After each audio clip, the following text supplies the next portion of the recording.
Selamat hari Minggu untuk semua jemaat yang ada di rumahnya masing-masing.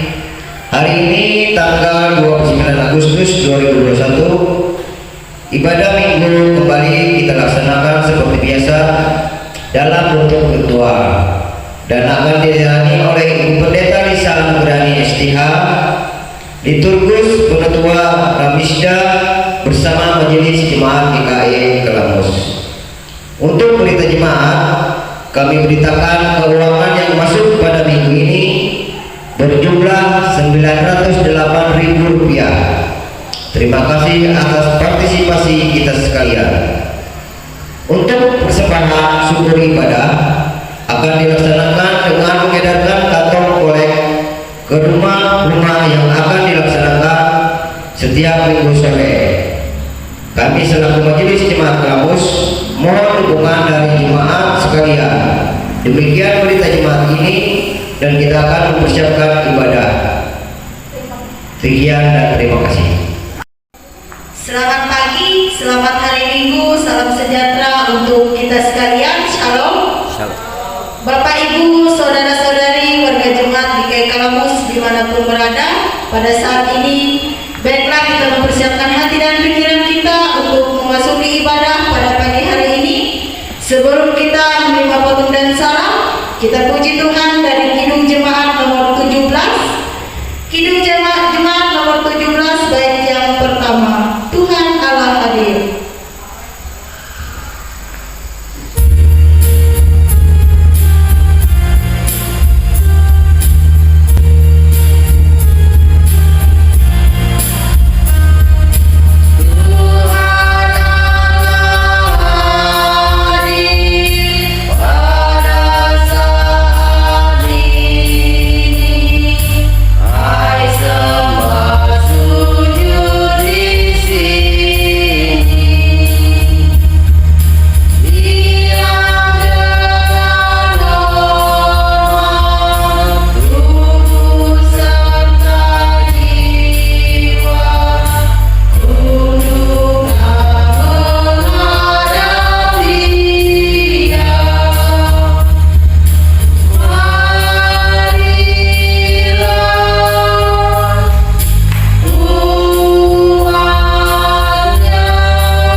Kita menerima potong dan salam.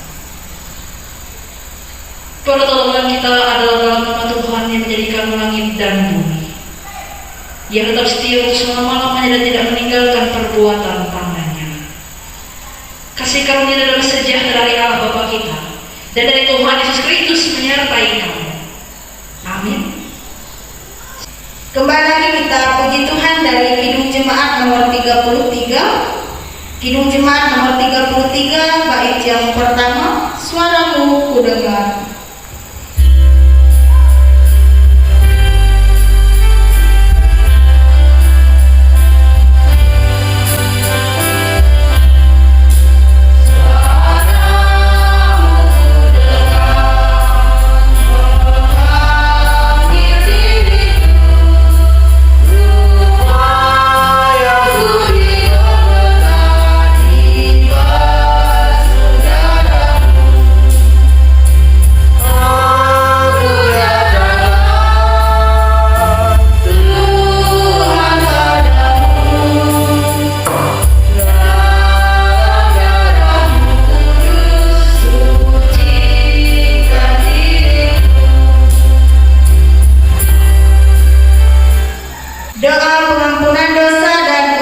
Syukur.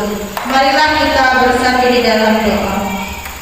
Kami mengaku di hadapan-Mu ya Tuhan bahwa kami sering berbuat dosa terhadap Engkau, terhadap sesama kami, terhadap alam dan seluruh ciptaan-Mu. Kami lupa berbelas kasihan terhadap sesama ciptaan-Mu yang ada di sekitar kami. Kami sering berlaku kurang adil, hidup untuk diri kami sendiri. Kami lalai terhadap pekerjaan dan pelayanan kami. Kami lalai dalam berdoa dan beribadah kepadamu. Pandemi pandemi COVID-19 yang tengah melanda kami, mengingatkan betapa lemah dan panahnya hidup kami. Ampunilah dosa kami, kuatkan dan teguhkan iman kami, serta beri hikmat dalam menghadapi pandemi ini. Di tengah kealpaan dan dosa ini, kami bersyukur karena kasih-Mu yang tiada terbatas itu telah memungkinkan dan melayakan kami untuk berbakti kepadamu. Berkatilah kami yang bertugas dan umat-Mu yang beribadah bersama dengan kami di rumahnya masing-masing. Kiranya pujian, doa dan firman-Mu menjadi berkat untuk hidup kami. Kami berdoa dalam nama Tuhan Yesus Kristus, Juru Selamat kami. Amin. Pembacaan Alkitab yang pertama pada pagi hari ini sesuai dengan amanah Nas GKM terambil dari Mazmur pasal 45 ayat yang ke-6 hingga ayat yang ke-9 di bawah judul atau perikop nyanyian pada waktu pernikahan raja. Demikianlah firman Tuhan. Anak-anak panahmu tajam menembus jantung musuh raja. Bangsa-bangsa jatuh di bawah kakimu. Tahtamu kepunyaan Allah tetap untuk seterusnya dan selamanya, dan tongkat kerajaanmu adalah tongkat kebenaran. Engkau mencintai keadilan dan membenci kefasikan, sebab itu Allahmu telah mengurapi engkau dengan minyak sebagai tanda kesukaan, melebihi teman-teman sekutumu. Segala pakaianmu berbau mur, garu dan cendana. Dari istana gading, permainan kecapi menyukakan engkau. Sedemikian jauh pembacaan firman Tuhan. Hendaklah perkataan Kristus diam dengan segala kekayaannya di antara kamu. Amin. Sebelum kita mendengarkan pelayanan firman Tuhan yang disampaikan oleh hambanya, kembali lagi kita puji Tuhan dari Kidung Jemaat nomor 50A. Kidung Jemaat nomor 50A ayat yang pertama dan yang ke-6. Sabdamu abadi.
Saat ini kita akan bersama-sama masuk dalam pemberitaan firman Tuhan.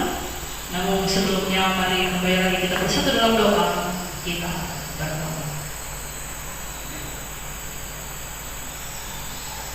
Sabdamu abadi sungguh mengangkat kami yang mengikuti hidup sukacita. Bimbinglah kami agar kami dapat membuka hati kami mendengar kami untuk menerima akan kebenaran firman yang akan kami dengarkan pada saat ini. Berkati hamba yang menyampaikan, berkati pada jemaat yang mendengar. Amin. Kita bersama-sama akan membacakan nas yang menjadi dasar dari renungan firman Tuhan bagi kita pada saat ini. Sesuai dengan amanah nas Gereja Kalimantan Evangelis pada hari ini, pada Minggu tanggal 29 Agustus 2021, diambil dari Perjanjian Baru. Itu dari Injil Markus pasal yang ke-7 ayat 1 sampai 8. Yang ada di bawah judul atau perikop Perintah Allah dan Adat Istiadat Yahudi. Demikian saya akan bacakan bagi kita sekalian. Beginilah bunyi. Pada suatu kali, serombongan orang Farisi dan beberapa ahli Taurat dari Yerusalem datang menemui Yesus. Mereka melihat bahwa beberapa orang muridnya makan dengan tangan najis, yaitu dengan tangan yang tidak dibasuh. Sebab orang-orang Farisi seperti orang-orang Yahudi lainnya tidak makan kalau tidak melakukan pembahusuhan tangan lebih dahulu. Karena mereka berpegang pada adat istiadat nenek moyang mereka.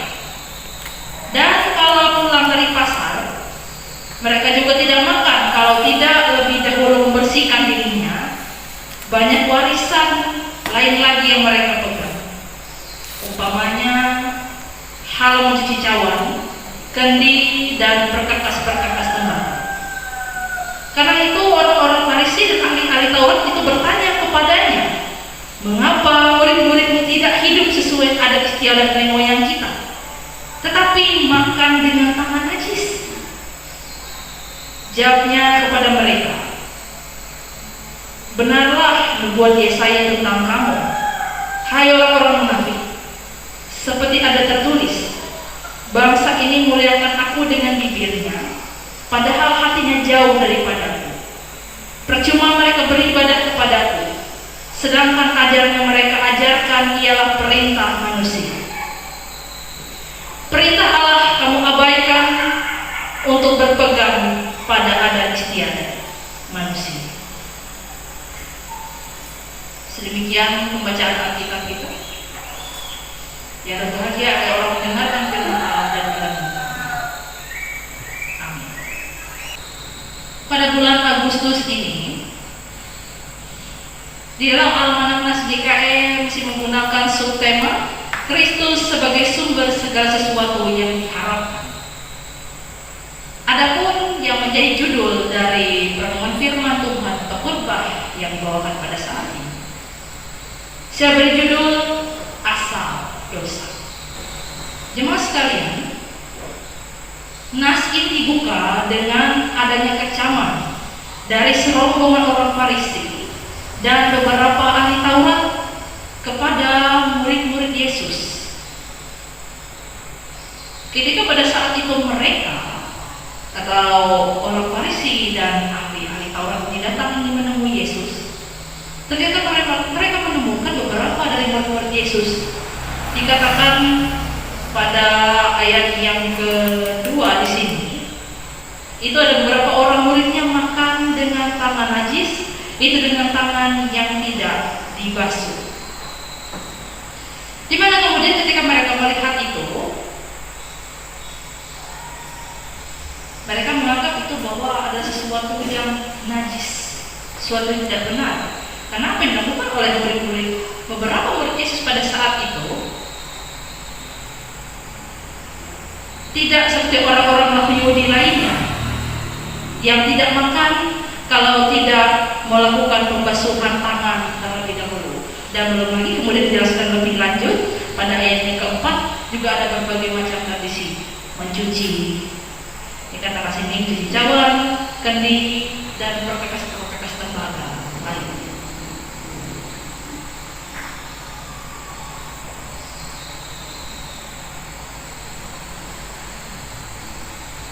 Nah, tapi kemudian di sini, mari kita bersama-sama melihat apa yang terjadi.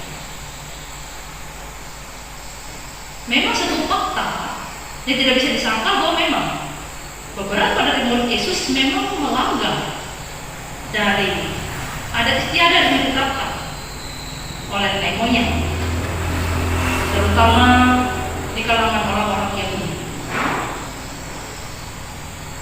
Tapi di sini kemudian Yesus ingin memberitahukan bahwa sesungguhnya patut diakui juga bahwa suatu tradisi juga bagian dari suatu yang dirumuskan oleh manusia, dan juga patut dengan rendah hati diakui bahwa di dalamnya bisa saja tidak sesuai dengan apa yang menjadi perintah. Di mana dikatakan, kemudian Yesus mengutip nubuat Yesaya, dikatakan, bahasa ini muliakan aku dengan bibirnya, pada hatinya jauh daripadaku. Percuma mereka beribadah kepadaku, sedangkan ajaran mereka ajarkan ialah perintah manusia. Perintah Allah kamu abaikan untuk berpegang pada adat istiadat manusia. Itu yang Yesus katakan pada saat itu. Dan kemudian ketika kita mencermati kasih ini, harap kita jangan panas terlebih dahulu. Ini kita benar-benar perlu menarik terlebih dahulu. Apa sebenarnya yang ingin diajarkan oleh Yesus melalui kasih ini? Saya kemudian mengutip dengan perumpamaan yang dikatakan Yesus yang ada di ayat yang selanjutnya yang belum kita baca, itu pada ayat yang ke-14 dan 15. Di situ dalam perumpamaan Yesus mengatakan,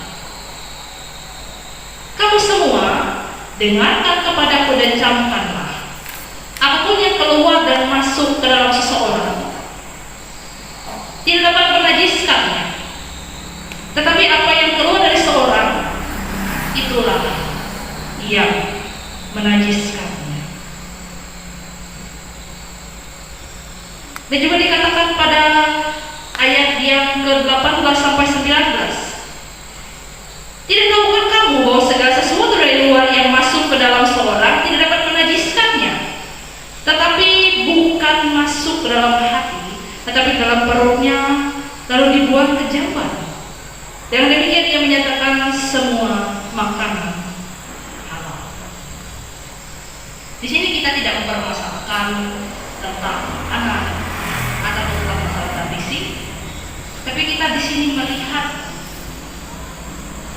apa yang kemudian ingin dijelaskan oleh Yesus dan sangkut pautnya dengan judul kita tadi, yaitu asal dosa. Dalam perumpamaan Yesus mengatakan bahwa di sini segala sesuatu yang dari luar bukan itu yang menajiskan seorang, tapi apa yang kemudian keluar dari dalam perut orang itu dibuang ke jamban. Ada di situ. Jadi singkatnya di sini digambarkan bahwa bukan apa yang datang dari luar yang akan menajiskan seorang, tapi bagaimana ketika seorang menerima makanan itu dalam tubuhnya. Kita coba umpamakan demikian. Kita semua punya karakteristik masing-masing dari tubuh kita. Kalau misalkan bagi orang lain menganggap bahwa kuning telur itu adalah makanan yang sehat dan makanan itu bergizi bagi tubuhnya, tapi kalau saya mengatakan bahwa ketika makan kuning telur maka saya akan muntah. Nah, jadi ada masing-masing perbedaan. Ada juga. Jadi ingin dijelaskan di sini bahwa bukan apa yang datang dari luar yang diumpamakan seperti makanan tadi, tapi bagaimana tubuh itu memprosesnya dan dikeluarkan dalam berupa apa? Apakah kemudian gizinya terserap? Apakah sebaliknya malah itu mengakibatkan orang yang memakan makanan itu menjadi sakit? Tergantung proses dari dalam. Di sini Yesus ingin mengatakan melalui perumpamaan ini bukan masalah apa yang ada dari luar, tapi bagaimana diri kita prosesnya. Memang perlu kita akui bahwa dosa itu layaknya seperti penyakit. Penyakit dalam artian bahwa semua orang punya potensi untuk menderita penyakit itu.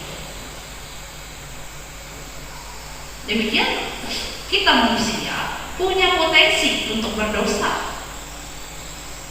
Walaupun kita juga tidak bisa menutupi kenyataan bahwa mungkin saja kita juga terjangkit dari sesama kita, tapi kita juga punya potensi untuk berdosa. Jadi bukan masalah apa datang dari luar, Tapi bagaimana kita memproses di dalam, itu yang menentukan bagaimana keadaan. Bukan apa datang dari luar, tapi bagaimana kita memproses di dalam. Di sini kemudian Yesus mengkritik bagaimana beberapa ahli Taurat dan orang Farisi yang di sini dalam kepercayaan menganggap itu sebagai sesuatu yang harfiah, sesuatu yang jika dituliskan dalam Alkitab seperti itu, maka itu juga harus diterapkan tanpa terkecuali. Tapi kita sebagai pembaca Alkitab pada masa ini, kita menarik maknanya. Kita sebenarnya melihat apa yang ingin dikatakan Yesus di sini, dan kita ingin melihat bahwa tema yang ingin Yesus katakan di sini bahwa kita punya potensi untuk berdosa. Dari mana? Sesuatu dari dalam, datang dari luar itu diproses dalam hati kita, dalam pemikiran kita, dan di situ kemudian kita kemudian memilih, kita kemudian memproses segala sesuatu. Apakah kita kemudian ketika kita menerima ancaman dari luar, kita menerima sesuatu dari luar, kemudian membuat kita, jika di luar sesuatu yang tidak baik, apakah itu membuat kita langsung jadi tidak baik juga? Di situ bukan apa dari luar yang menajiskan, tapi apa yang kemudian keluar dari dalam diri. Dan disitulah yang dimakan oleh Yesus pada saat ini, asal dari dosa. Jadi dari firman Tuhan ini kita dapat belajar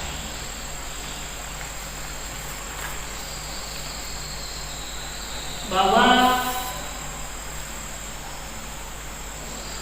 entah Anda Kristen atau bukan, kita semua punya potensi untuk berdosa. Kita patut dengan rendah hati mengakui bahwa itu memang demikian kenyataan.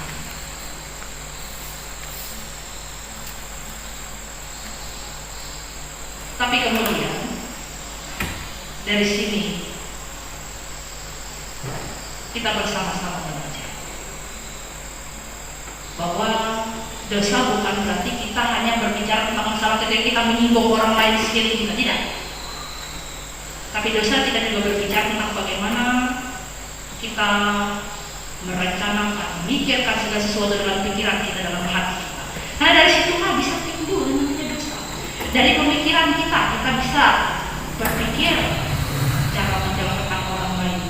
Dari pemikiran kita bisa timbul rasa kemarahan, rasa dendam. Dalam pemikiran dalam hati kita bisa timbul berbagai hal tidak baik. Tapi bagaimana cara kita kita tidak berbicara tentang berapa kali kita beribadah, bagaimana khusyuknya kita berdoa. Tidak, kita tidak berbicara seperti itu. Tapi bagaimana kemudian kita menggunakan, berpegang kepada firman Tuhan, berpegang kepada perintah sebagai dasar hidup. Karena percuma, seperti dikatakan, percuma mereka beribadah kepadamu sedangkan ajaran yang mereka ajarkan adalah perintah manusia. Di sini tegas dikatakan, bukan masalah kita pada saat ini, bukan masalah kita berapa kali kita beribadah, bukan masalah berapa kali kita berdoa, tapi bagaimana kita benar-benar bersedia untuk hidup mengikuti firman. Itu yang dikehendaki oleh Tuhan sebagai kesucian.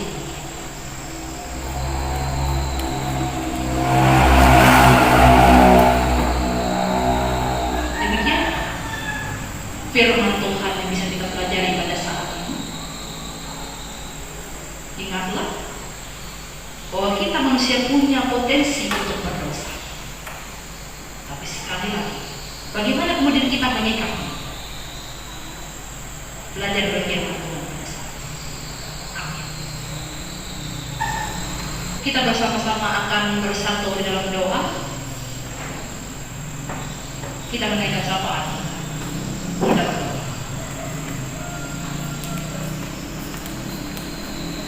Terima kasih kami ucapkan kepadamu ya Tuhan atas berkah hari baru, napas kehidupan yang baru yang Kau percayakan dan berikan bagi kami sampai hari ini. Bahkan terima kasih juga Tuhan karena 1 minggu sudah terlewati, sehingga kami kembali dapat sampai kepada hari yang berbahagia. Walaupun dalam berbagai keadaan juga kami hadapi. Syukur juga atas sabda firman-Mu yang sudah kami dengarkan, yang sudah memberkati bahkan mengingatkan kami agar kami benar-benar hidup taat sesuai dengan perintah. Ya Tuhan kami, dalam hari-hari yang kami jalani, bagi kami sekalian kami tetap berharap ya Tuhan dalam kehidupan kami secara pribadi, kehidupan keluarga, dan orang-orang yang kami kasihi, mereka yang dekat, mereka yang jauh daripada kami, tetap diberikan berkat, tetap diberikan sehat kuat, dimampukan untuk melakukan segala aktivitas, bahkan di tengah-tengah masa pandemi. Ya Tuhan, juga kami sadar bahwa kehidupan kami pun tidak lepas dari berbagai kesulitan berulang yang juga diizinkan terjadi dalam kehidupan kami. Namun ya Tuhan, kami mohon tetap teguhkan dan kuatkan kami, bahkan tolong dan lepaskan kami, karena yang kami tahu Tuhan bahwa Engkau adalah Allah yang lebih besar dari segala masalah kami, dan tentu Engkau akan membiarkan kami kekuatan agar kami dapat melewati segala sesuatu. Ya Tuhan, pada saat ini kami pun juga ingin menaikkan doa kami dalam setiap hal yang sudah diterima oleh setiap jemaat dalam kehidupan kami. Kami mengucapkan selamat ulang tahun bagi anak terkasih kami yang ke-6 tahun. Kami mengucapkan selamat ulang tahun bagi anak terkasih Widi Karwe yang juga menginjak usia 13 tahun. Biarlah atas usia yang baru ini sudah anak terkasih ini terima, biarlah berkat kasih Tuhan, penyertaan Tuhan senantiasa dalam kehidupan mereka sekalian. Juga ya Tuhan, tidak lupa pada saat ini kami pun ingin mendoakan bagi mereka yang saat ini ada dalam keadaan sakit, bagi Bapak Sinsi, bagi Ama Bayu, bagi Inek Inas, bagi Takdim, dan juga bagi sekalian yang pada saat ini ada dalam keadaan yang tidak sehat. Biarlah bagi mereka yang sakit, Tuhan jamah mereka. Dan jika Tuhan berkenan, Tuhan berikan kesembuhan, atau berikan semangat dan pengharapan di dalam hati mereka sekalian. Dan bagi keluarga yang merawat pun senantiasa Tuhan berikan kekuatan bagi mereka. Bagi yang berduka cita pun pada saat ini kami mohon hiburkanlah.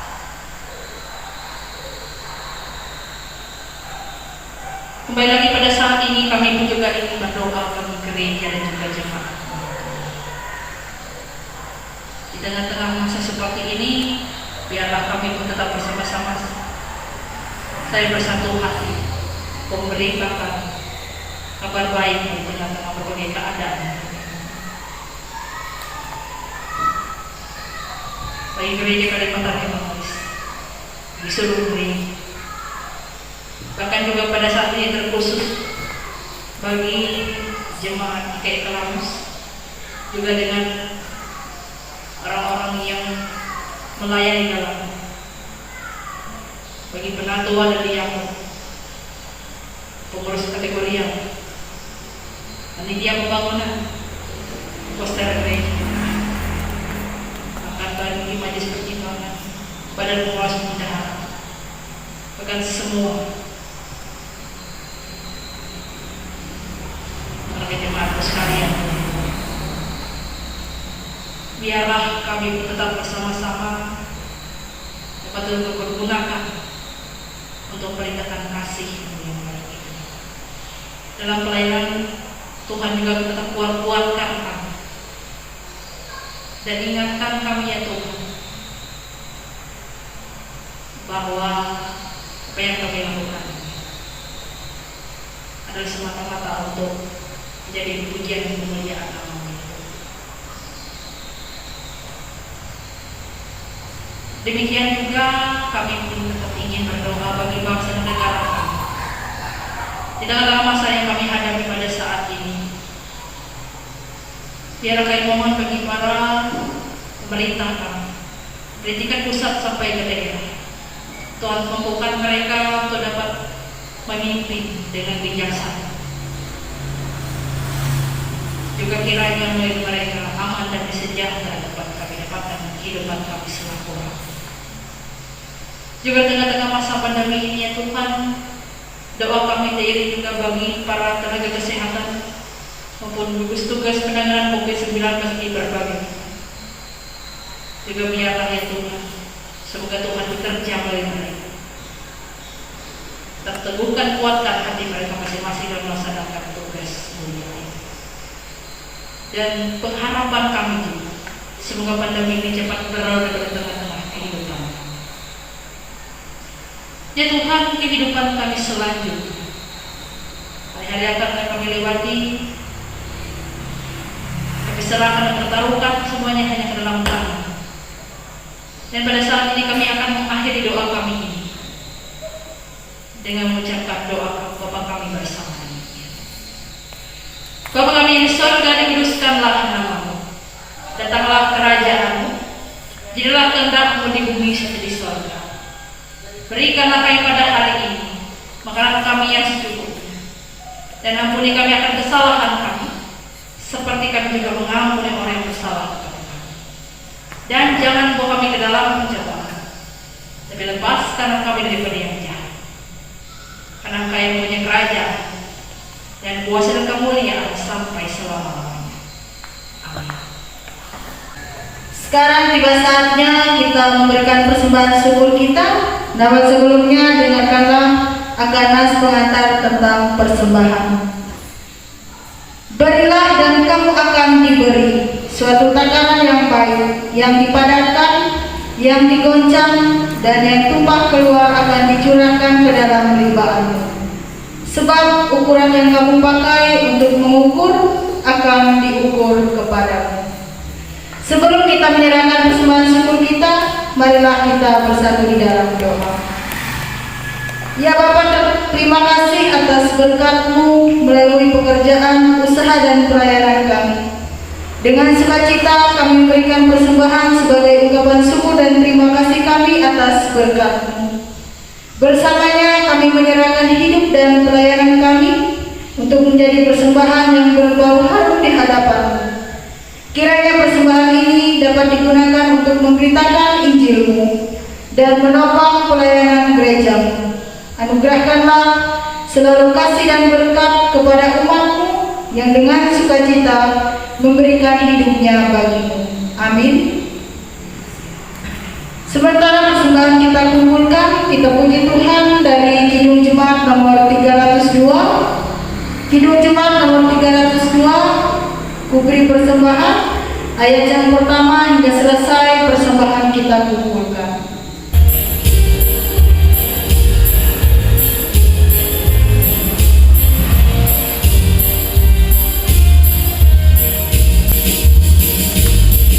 Beri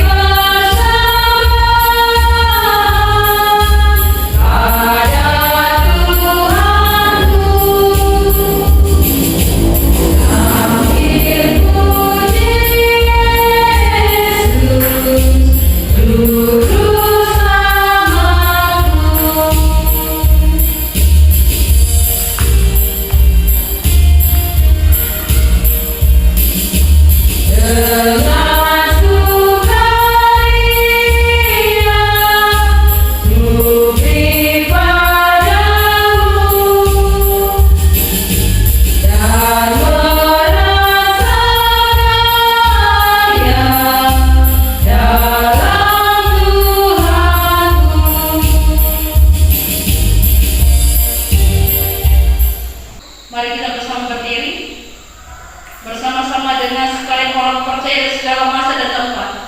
Kita mengikatkan pengakuan iman Kristen kita dan nanti